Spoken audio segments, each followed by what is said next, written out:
Good morning all of you. मैं मंजू यादव आप सभी का वीआरबी एजुकेशन के ऑनलाइन प्लेटफॉर्म पर हार्दिक स्वागत करती हूँ। हम पढ़ रहे थे साइंस, और साइंस में हमारा केमिस्ट्री वाला पोर्शन कंप्लीट हो गया था। और हमने केमिस्ट्री में जो चैप्टर किए थे वो हमने अच्छी तरह से क्लियर कर लिए थे। और आज हम जो केमिस्ट्री में प्रत्येक जो चैप्टर किया था उसके एमसीक्यू करेंगे, मल्टीपल चॉइस क्वेश्चन। और हमारी जो क्लास होगी उसमें जो क्वेश्चन होंगे वो चैप्टर वाइज होंगे। तो सबसे पहले हमने केमिस्ट्री में पदार्थ की अवस्थाओं के बारे में पढ़ा था, तो आज हम जो पदार्थ की अवस्थाएं थी उनके बारे में क्वेश्चन करेंगे।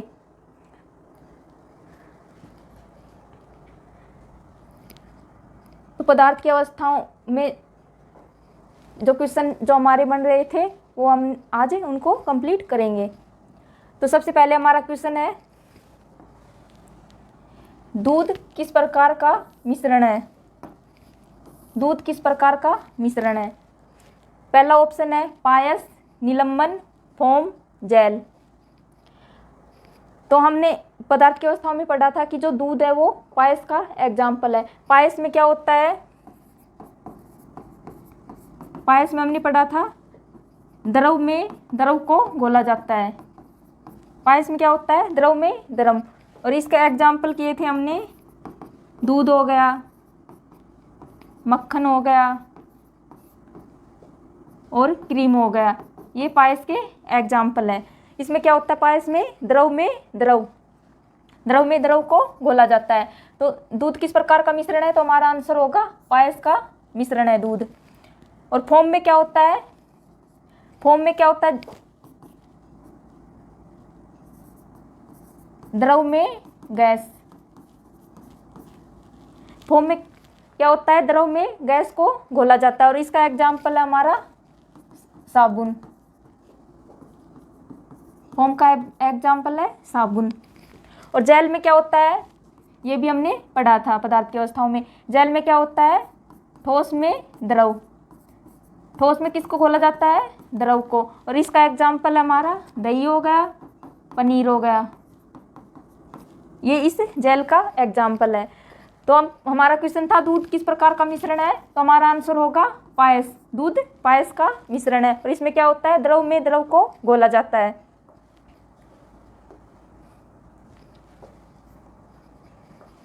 नेक्स्ट क्वेश्चन है हमारा, आधुनिक रसायन विज्ञान का जनक माना जाता है, यानी कि फादर ऑफ केमिस्ट्री। तो ये भी हमने पढ़ा था कि जो आधुनिक रसायन विज्ञान का जनक कौन है? तो हमारा आंसर होगा लेवोसियर। लेवोसियर को रसायन विज्ञान का जनक माना जाता है। अब बाकी के ऑप्शन भी हम देख लेते हैं। रदरफोर्ड ने किसकी खोज की थी? प्रोटॉन की। किसकी खोज की थी? प्रोटॉन की। प्रोटॉन की खोज की थी रदरफोर्ड ने। और अरस्तु को जीव विज्ञान का जनक माना जाता है। जीव विज्ञान का जनक। और जे थॉमसन ने किसकी खोज की थी? जे थॉमसन ने इलेक्ट्रॉन की खोज की थी। इलेक्ट्रॉन की खोज की थी। तो आधुनिक रसायन विज्ञान का जनक किसे माना जाता है? लेवोसियर को। तो हमारा आंसर होगा बी।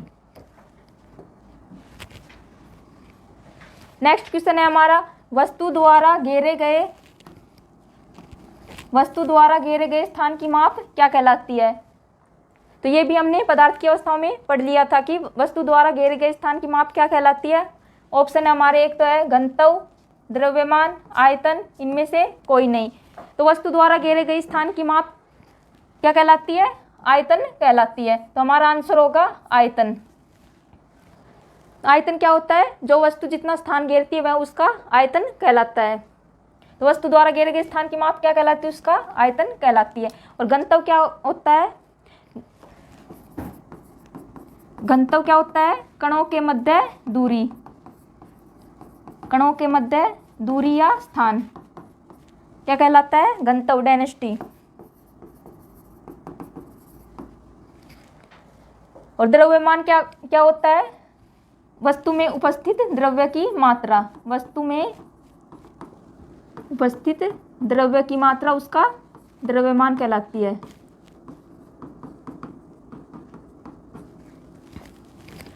तो वस्तु द्वारा घेरे गए स्थान की माप उसका आयतन कहलाती है। तो इसका आंसर होगा सी।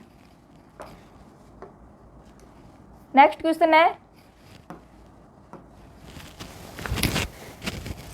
पदार्थ की कितनी अवस्थाएं होती हैं? पदार्थ की 3 अवस्थाएं होती हैं, एक होती है ठोस, एक होती है द्रव, एक होती है गैस। लेकिन अब पदार्थ की 5 अवस्थाएं खोजी जा चुकी है, चौथी है प्लाज्मा और 5वीं है बोस आइंस्टीन कंडेंसेट। तो पदार्थ की कितनी अवस्थाएं होती हैं? तो हमारा आंसर होगा बी, पदार्थ की 3 अवस्थाएं होती है। और पदार्थ की चौथी अवस्था की भविष्यवाणी की जा चुकी है, चौथी अवस्था है इसकी प्लाज्मा और 5वीं है बीईसी बोस आइंस्टीन कंडेंसेट।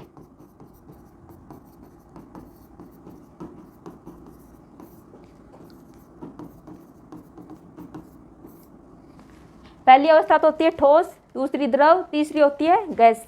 लेकिन अब 5 अवस्थाएं हो गई है, एक तो होती है प्लाज्मा और एक बीईसी बोस आइंस्टीन कंडेंसेट।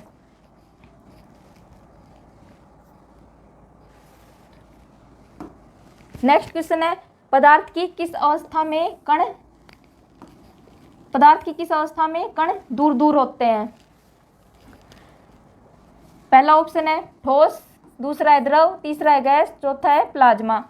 तो कौन सी अवस्था है जिसमें कण क्या होते हैं? दूर दूर। तो हमने पदार्थ की अवस्थाओं में पढ़ा था कि जो गैसीय अवस्था होती है उसमें जो कण होते हैं वो बहुत दूर दूर होते हैं। तो इसका आंसर होगा गैसीय।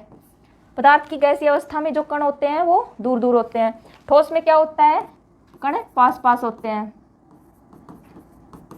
कण क्या होते हैं? पास पास, इस तरह से होते हैं कण पास पास। और द्रव में क्या होता है?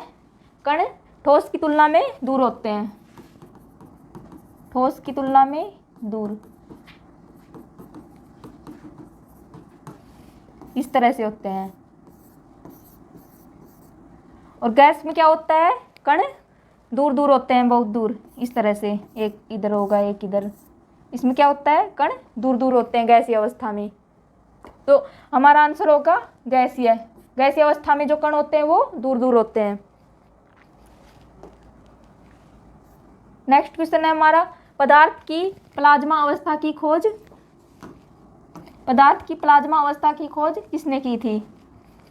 पहला ऑप्शन है हमारा आइंस्टीन, दूसरा है विलियम क्रुक्स, तीसरा है इरविन लेग्यूर और चौथा है रदरफोर्ड। तो पदार्थ की प्लाज्मा अवस्था की खोज विलियम क्रुक्स ने की थी। तो हमारा आंसर होगा विलियम क्रुक्स। जो पदार्थ की प्लाज्मा अवस्था की खोज विलियम क्रुक्स ने की थी। इसने कब की थी खोज? 1879 में प्लाज्मा अवस्था की खोज की थी। और आइंस्टीन ने क्या दिया था? ऊर्जा का सूत्र दिया था, फॉर्मूला E बराबर mc²। ई का मतलब है एनर्जी, एम का मतलब है मास और सी का मतलब है प्रकाश की वेलोसिटी यानी प्रकाश का वेग।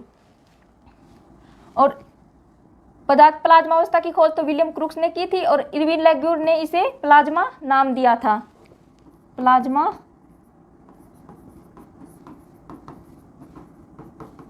नाम दिया था, कब दिया था? 1928 में। और रदरफोर्ड ने किसकी खोज की थी? प्रोटॉन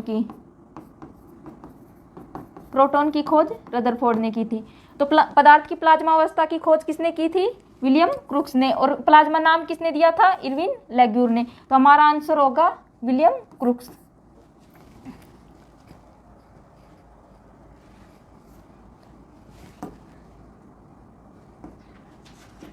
नेक्स्ट क्वेश्चन हमारा, पदार्थ की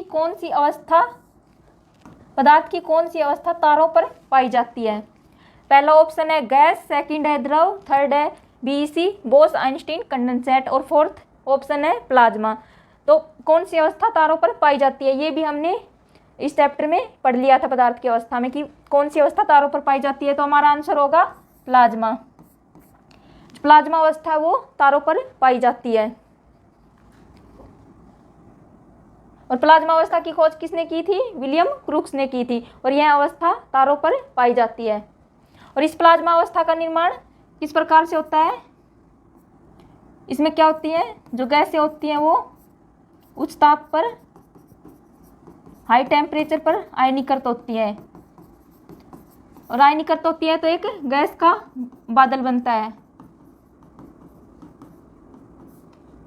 और इस गैस के बादल में जो पॉजिटिव और नेगेटिव इलेक्ट्रॉन होते हैं, पॉजिटिव और नेगेटिव इलेक्ट्रॉनों की संख्या क्या होती है, बराबर होती है।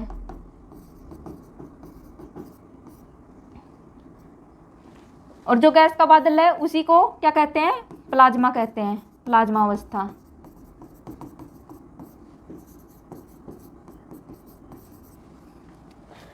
तो प्लाज्मा अवस्था का निर्माण कैसे होता है, जो गैस होती है उनको हाई टेम्परेचर पर आयनीकृत किया जाता है और आयनीकृत करने पर गैस का बादल बनता है। और इस गैस के बादल में जो पॉजिटिव और नेगेटिव इलेक्ट्रॉन होते हैं उनकी संख्या बराबर होती है और इस गैस के बादल को ही प्लाज्मा अवस्था कहते हैं। तो और यह अवस्था तारों पर पाई जाती है, प्लाज्मा अवस्था। तो हमारा राइट आंसर है प्लाज्मा।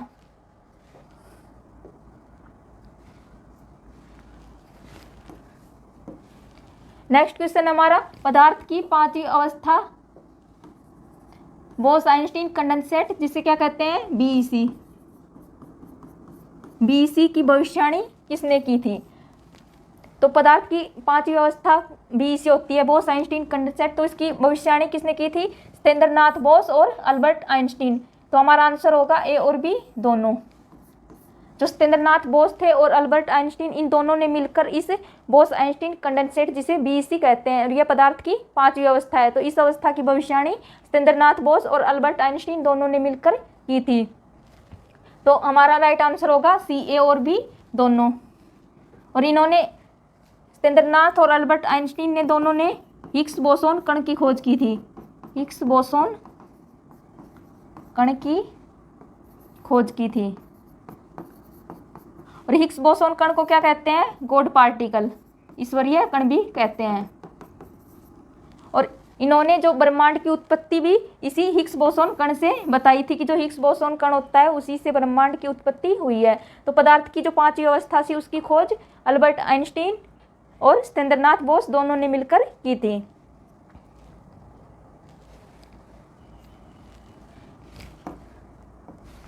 नेक्स्ट क्वेश्चन है हमारा, पदार्थ की भौतिक अवस्था में परिवर्तन होता है। भौतिक अवस्था यानी कि बाह्य अवस्था। तो पहला ऑप्शन है हमारा ताप, दूसरा है दाब, तीसरा है ऊर्जा, चौथा है उपरोक्त सभी। तो जो पदार्थ की भौतिक अवस्था होती है उसे जो ताप और दाब और ऊर्जा तीनों प्रभावित करते हैं। यानी कि भौतिक अवस्था में जो चेंज होता है वो ताप से भी होता है। ताप यानी टेम्परेचर, दाब यानी प्रेशर, और एनर्जी, तीनों उसे प्रभावित करते हैं। तो हमारा राइट आंसर होगा उपरोक्त सभी। पदार्थ की भौतिक अवस्था में परिवर्तन ताप से भी होता है, दाब से भी और ऊर्जा से भी। नेक्स्ट क्वेश्चन है हमारा, यदि किसी द्रव पर दाब बढ़ता है तो उसका क्वथनांक क्या होता है? दाब यानी कि प्रेशर। यदि किसी लिक्विड पर प्रेशर बढ़ा दिया जाता है तो उसका जो क्वथनांक यानी कि बॉइलिंग पॉइंट क्या होता है? तो दाब बढ़ाने पर क्या होता है? हमेशा बढ़ता है उसका बॉइलिंग पॉइंट, क्वथनांक बिंदु। जैसे बर्फ होती है, अगर उस पर हम प्रेशर डालें तो, प्रेशर यानी कि दाब डालें तो उसका जो क्वथनांक होता है वो बढ़ता है, क्वथनांक बिंदु बढ़ता है, इंक्रीज होता है हमेशा उसका बॉइलिंग पॉइंट। तो द्रव पर दाब बढ़ाने पर उसका क्वथनांक हमेशा बढ़ता है। तो हमारा राइट आंसर होगा बी। नेक्स्ट क्वेश्चन है हमारा, पदार्थ की वह अवस्था जो परम शून्य ताप पर ठंडा करने पर बनती है। पहला ऑप्शन है ठोस, दूसरा है गैस, तीसरा है प्लाज्मा और चौथी है Einstein condensate, Bose Einstein condensate, जिसे क्या कहते हैं? बीईसी। तो हमारा राइट आंसर होगा बोस आइंस्टीन कंडेंसेट। ये भी हमने पढ़ा था कि जो परम शून्य ताप होता है, परम शून्य ताप हमारा होता है, परम शून्य ताप 0 केल्विन या -273.15 डिग्री सेल्सियस, ये हमारा परम शून्य ताप होता है। और जो बोस आइंस्टीन कंडेंसेट अवस्था थी हमारी पांचवी अवस्था, ये अवस्था जो जो कण होते हैं उनको 0 केल्विन या -273.15 डिग्री सेल्सियस पर ठंडा करने पर यह अवस्था बनती है। तो हमारा राइट आंसर होगा बोस-आइंस्टीन कंडेंसेट। यह अवस्था परम शून्य ताप पर ठंडा करने पर प्राप्त होती है।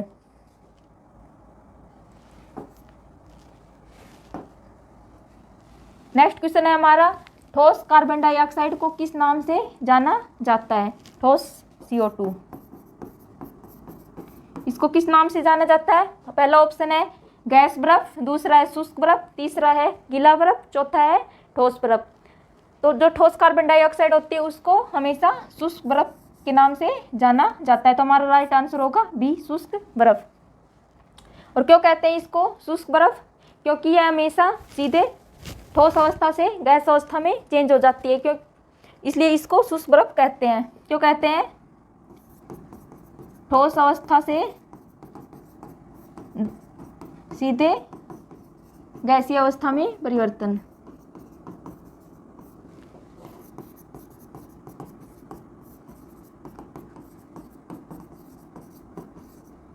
इसलिए इसको शुष्क बर्फ कहते हैं, क्योंकि यह ठोस अवस्था से द्रव अवस्था में परिवर्तित नहीं होती है, सीधे ठोस अवस्था से गैस अवस्था में चेंज हो जाती है, इसलिए इसको शुष्क बर्फ कहते हैं।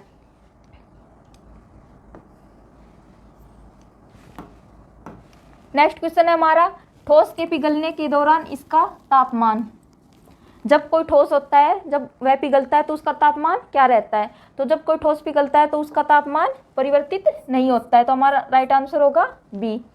जैसे जो बर्फ होती है, बर्फ जब पिघलती है तो उसको जो ऊर्जा दी जाती है पिघलने के दौरान, ऊर्जा या ऊष्मा, तो वह जो ठोस होता है उसका टेम्परेचर नहीं बढ़ाती, वह केवल उसको तरल अवस्था में चेंज करती है।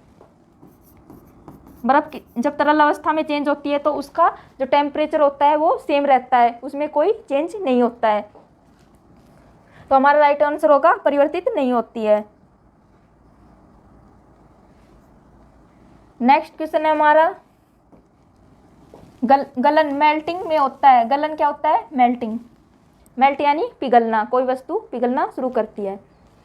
मेल्टिंग में क्या होता है? पहला ऑप्शन है द्रव अवस्था से गैस अवस्था में परिवर्तन, ठोस अवस्था से द्रव अवस्था में परिवर्तन, द्रव अवस्था से ठोस अवस्था में परिवर्तन, गैस अवस्था से द्रव अवस्था में परिवर्तन। तो गलन मेल्टिंग में क्या होता है? ठोस अवस्था से द्रव अवस्था में परिवर्तन। तो हमारा राइट आंसर होगा बी, ठोस अवस्था से द्रव अवस्था में परिवर्तन। और द्रव अवस्था से गैस अवस्था में परिवर्तन किस में होता है? वाष्पीकरण में, वेपराइजेशन में। वाष्पीकरण में क्या होता है? जो द्रव होता है वो सीधे गैस अवस्था में परिवर्तित हो जाता है। और द्रव अवस्था से ठोस अवस्था में परिवर्तन, ये किस में होता है? फ्रीजिंग में, हिमीकरण में। फ्रीजिंग में क्या होता है? द्रव से ठोस अवस्था में परिवर्तन। और गैस अवस्था से द्रव अवस्था में परिवर्तन, ये किस में होता है? संघनन, कंडेंसेशन में। इसमें क्या होता है? गैस अवस्था से सीधे द्रव अवस्था में परिवर्तन। तो मेल्टिंग में क्या होता है? ठोस अवस्था से द्रव अवस्था में परिवर्तन। तो हमारा राइट आंसर बी होगा।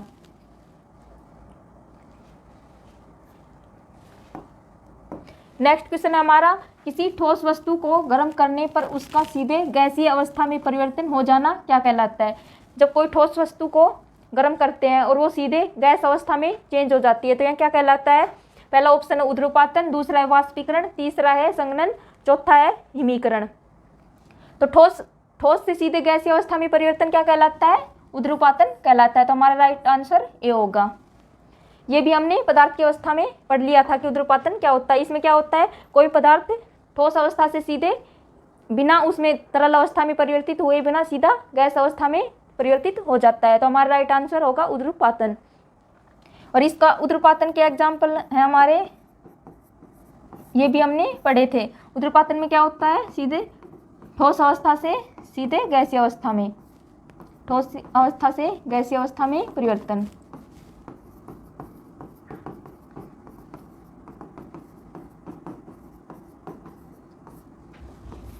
और इसके एग्जाम्पल हमने किए थे ठोस CO2, जिसे क्या कहते हैं? शुष्क बर्फ। आयोडीन हो गया, कपूर हो गया,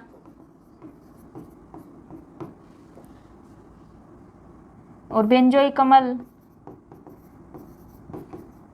नेपथलीन, ईटीसी। तो इसके उद्रपातन के एग्जाम्पल में क्या क्या आता है? ठोस CO2, आयोडीन, कपूर, बेंजोइक अम्ल, नेपथलीन। ये किसके एग्जाम्पल है? उद्रपातन के एग्जाम्पल है। उद्रपातन यानी कि सब्लिमेशन।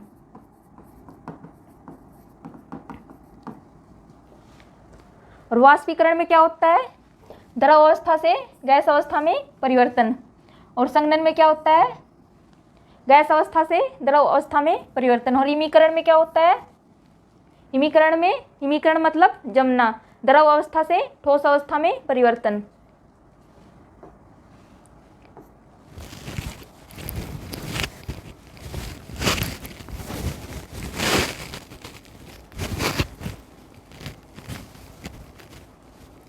नेक्स्ट क्वेश्चन है हमारा,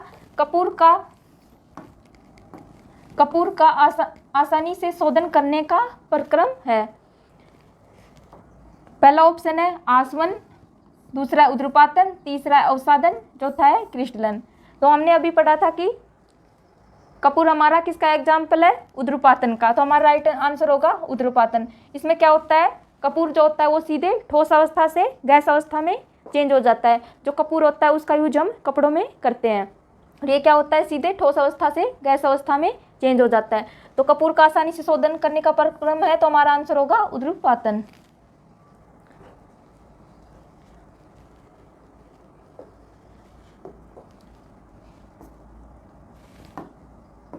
नेक्स्ट क्वेश्चन हमारा, तापमान के केल्विन पैमाने पर जल का क्वथनांक है। क्वथनांक यानी कि बॉइलिंग पॉइंट। तो केल्विन पैमाने पर जल का बॉइलिंग पॉइंट कितना होता है? तो हमारा आंसर होगा 373 केल्विन। केल्विन पैमाने पर तो क्या होता है? 373 केल्विन जो बॉइलिंग पॉइंट होता है वो क्वथनांक बिंदु जल का 373 केल्विन। और सेल्सियस पर होता है 100 डिग्री सेल्सियस पर जो जल है वो उबलना शुरू कर देता है। तो इसका सेल्सियस पैमाने पर इसका जो बॉइलिंग पॉइंट होता है 100 डिग्री सेल्सियस होता है, और केल्विन पैमाने पर 373 केल्विन होता है बॉइलिंग पॉइंट जल का।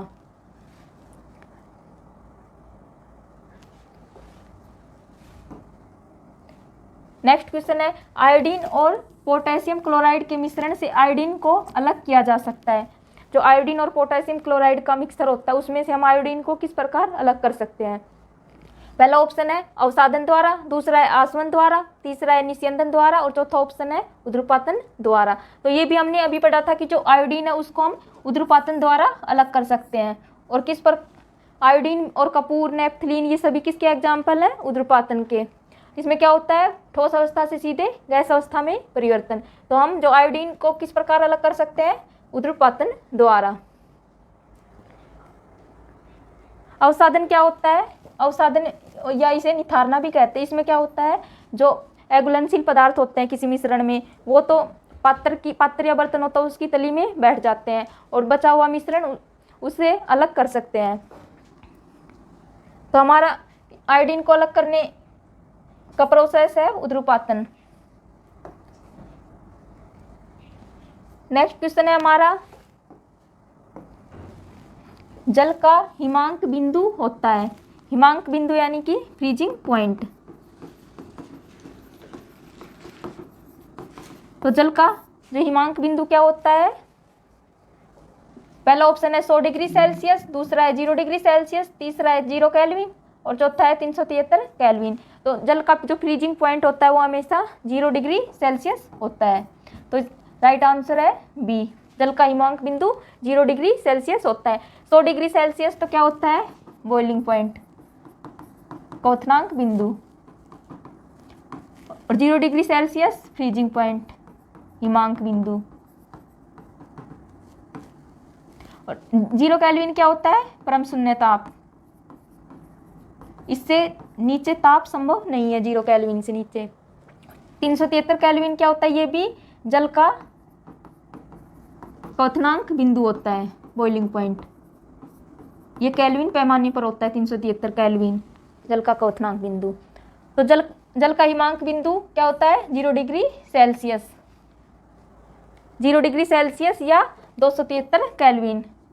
और क्या होता है? 273 केल्विन भी होता है। ये केल्विन पैमाने पर होता है 273 तो, और सेल्सियस पैमाने पर 0 डिग्री सेल्सियस होता है जल का हिमांक बिंदु।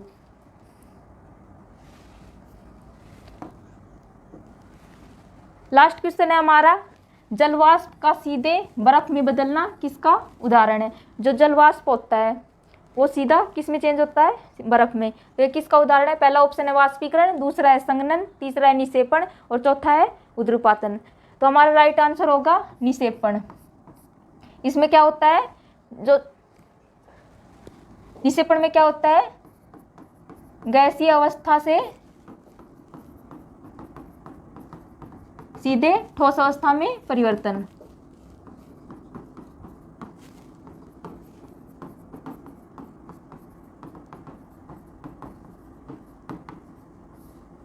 इसमें क्या होता है? निक्षेपण में गैसीय अवस्था से सीधे ठोस अवस्था में परिवर्तन। और इसका एग्जाम्पल है जलवाष्प का सीधे बर्फ में बदलना। वाष्पीकरण में क्या होता है? द्रव से गैस अवस्था में परिवर्तन। और संघनन में क्या होता है?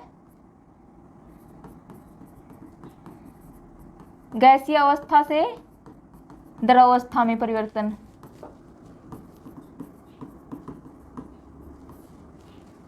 और ऊध्रुपातन में क्या होता है? ठोस अवस्था से गैस अवस्था में परिवर्तन।